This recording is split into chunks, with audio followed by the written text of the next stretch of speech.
Hey guys, it's Brandy again. Hey, welcome back. Just wanted to jump back on here and make a new video, kind of give an update to everybody.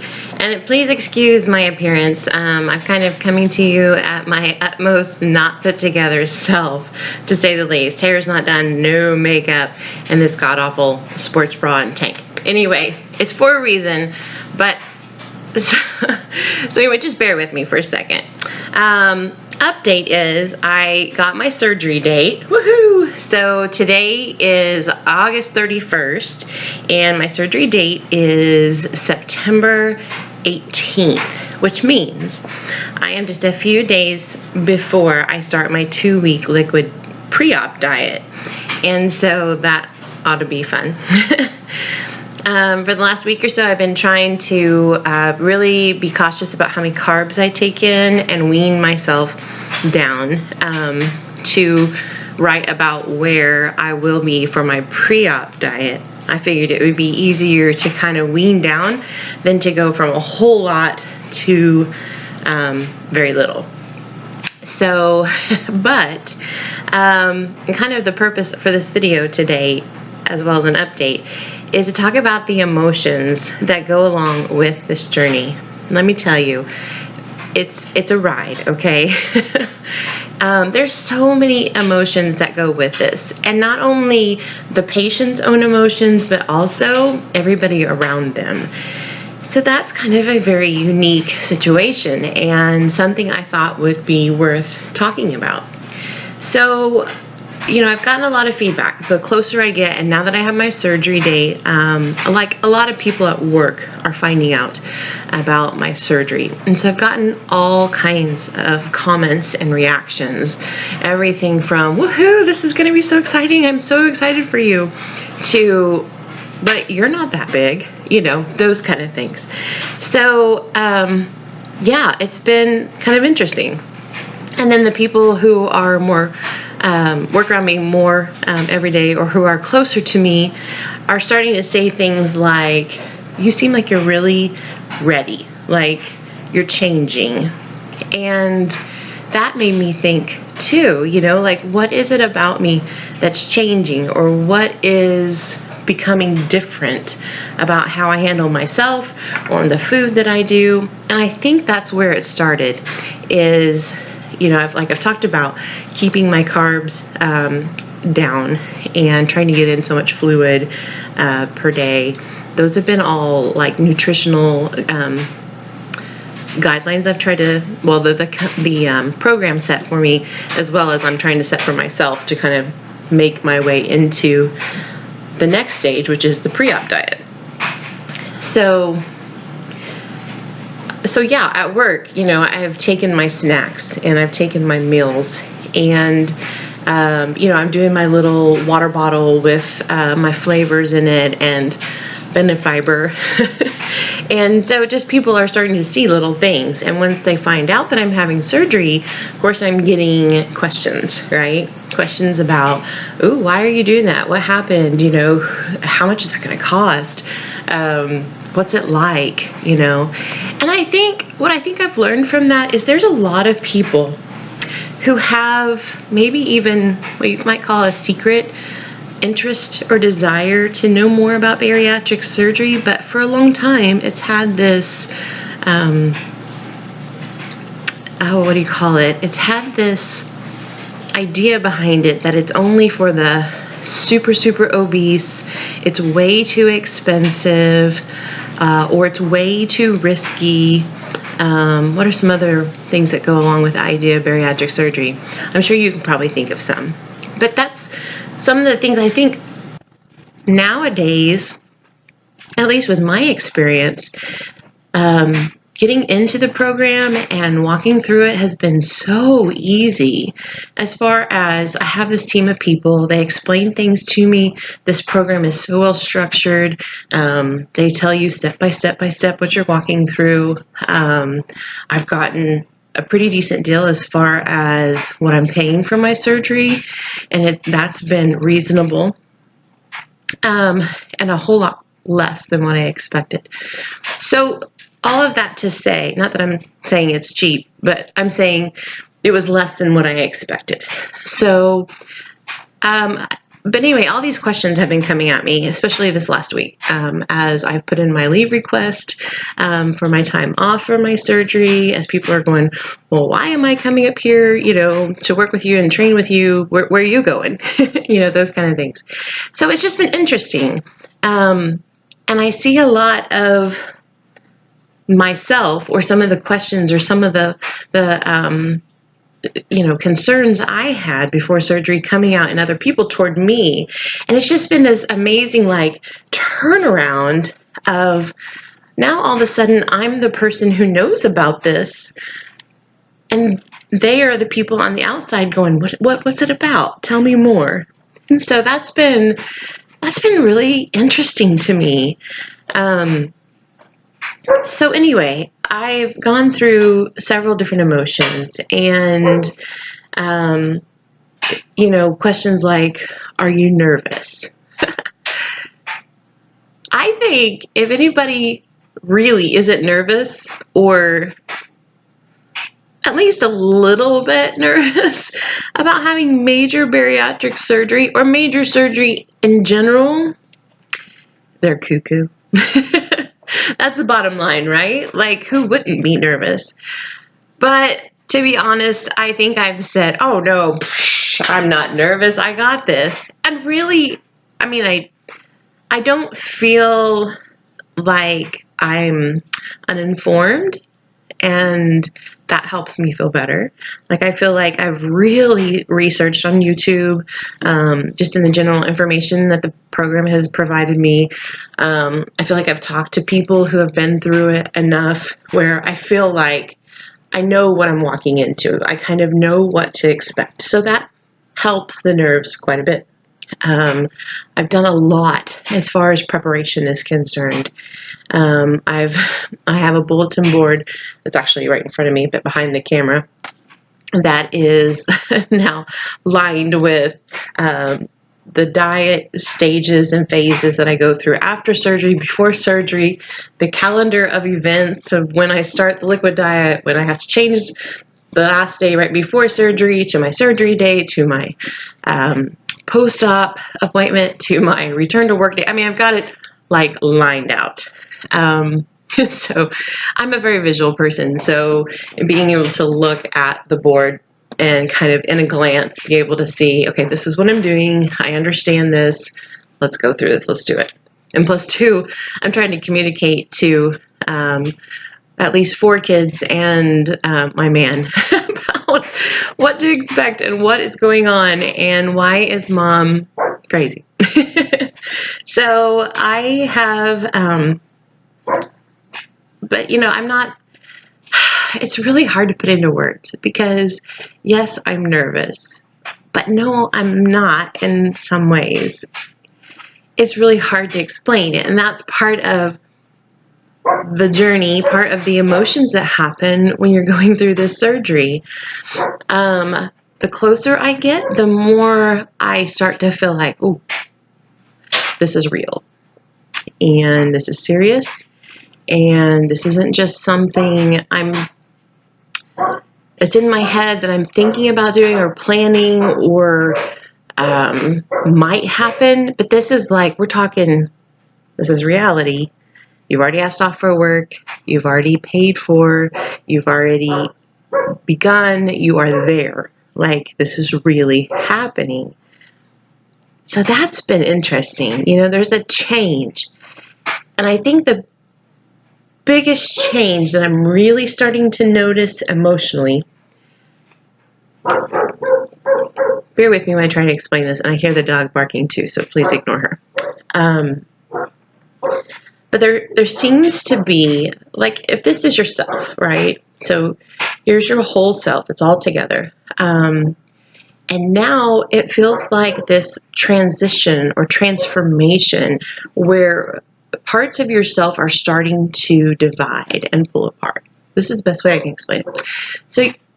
So now there's 2 parts where you're changing from this whole self to now this old part of you versus the new part of you. And letting go of the old and holding on to the new as your transformation, almost like cell division, right? So we have one cell and then it becomes two, right? And so they have to separate in order to function. Okay, so that's kind of how I picture it, right? So I'm walking into just a few days right before my pre-op diet, where it's liquids only, and it's like accepting this new beginning.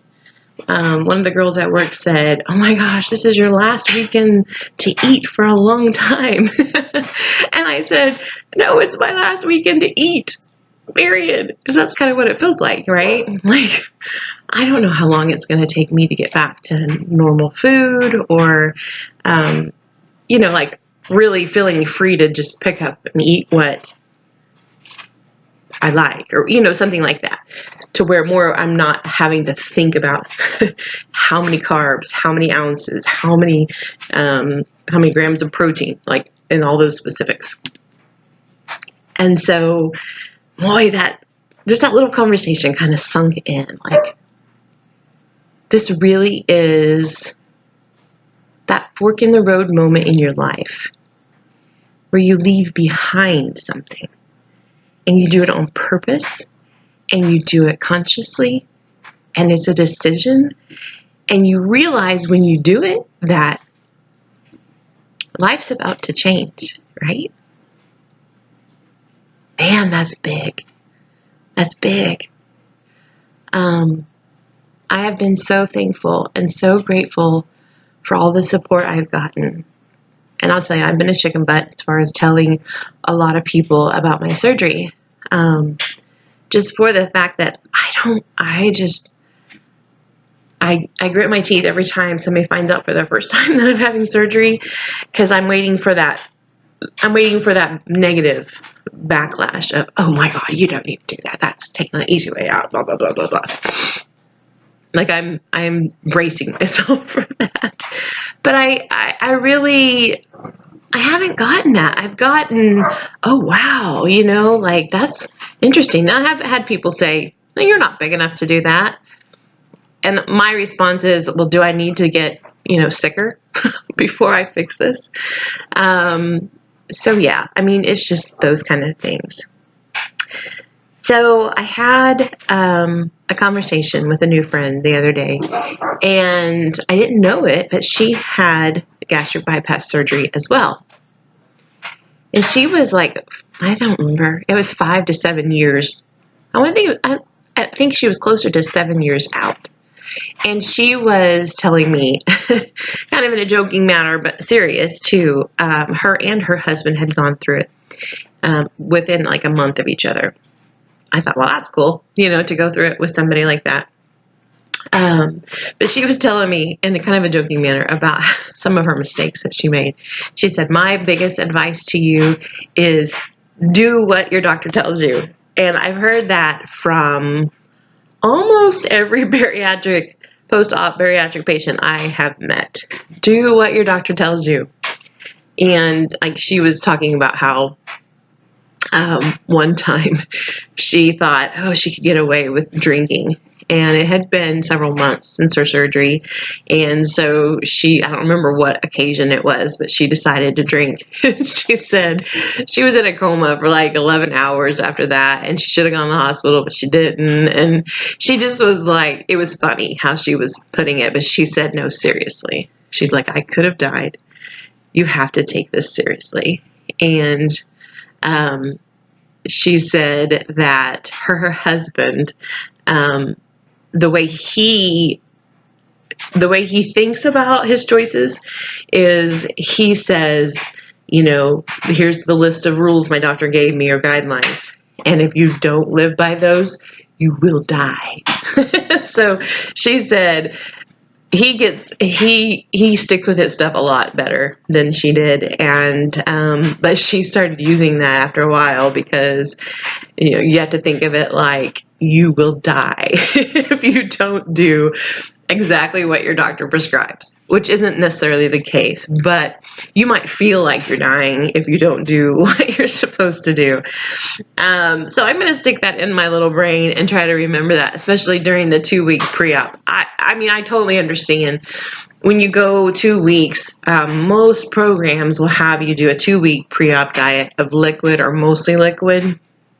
And the idea is that that helps shrink the liver back, which is in front of the stomach. And that way during surgery, A, they can get to the stomach easier, and B, you're not possibly nicking the liver or causing damage. Okay. So it's really, really important, right?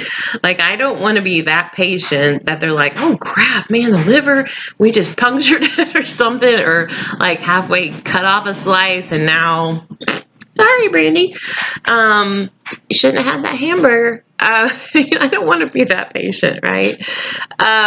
So that's going to be part of my mission next week, is to remember I will die if I don't follow the diet exactly. So a little bit of humor in there, but you kind of get the gist that this is a huge decision, and obviously you want to do it right. You're paying a lot of money for these experts to tell you the best way to make this happen. You might as well follow their advice, right? So, yeah, so that's kind of a big deal. So I'm getting ready to go shopping, and I've got a couple little things left on my list. I broke my little hand blender last week, so I gotta go get a new one of those, and I want to get a powdered protein shake. I just learned another tip on YouTube. I'm gonna pass it on to you guys too. The Premier shakes in the ready-made little containers, those are 11 ounces for 30 grams of protein.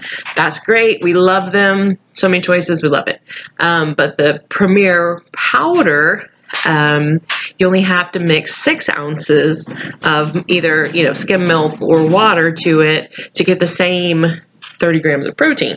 So post-op, that's a benefit, right? Because you only have to get in 6 ounces for that much protein versus the 11 that the ready-made shakes are. I know, I was like, thank you. I needed that information.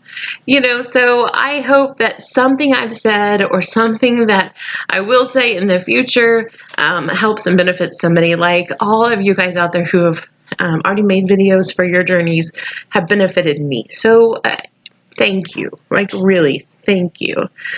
You've been a blessing beyond what I can even say. So that's my heart, is that somebody might get something from me as well. Oh, and I just remembered, the reason I came to you kind of in this messed up way is, one, because one day I'm going to be pre-op, and I want to see this. I want to see what the real me looked like, where I was at, how I was feeling.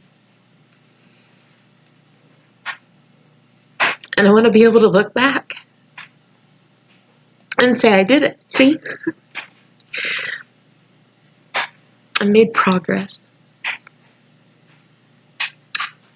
A few months ago, my decision was, I'm not ready to die. I'm ready to live.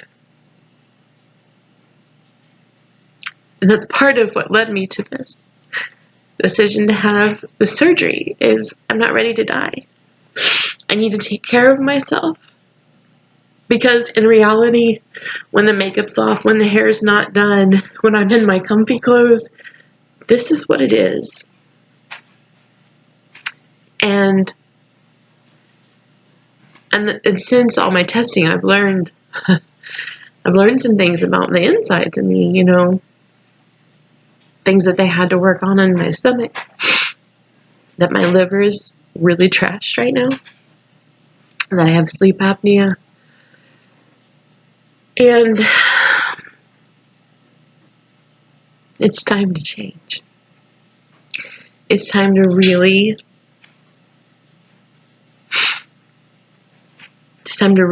accept the new and let go of the old. How exciting and how terrifying at the same time. So whirlwind of emotions. And I hope if you're watching this, that you know how special you are and how much doing this is going to benefit your life, and we're both going to get to cross this line together. And I hope you share your victory with me. I hope I get to share my victory with you guys later on. Let's be strong together. Let's make this happen. All right. Blessings.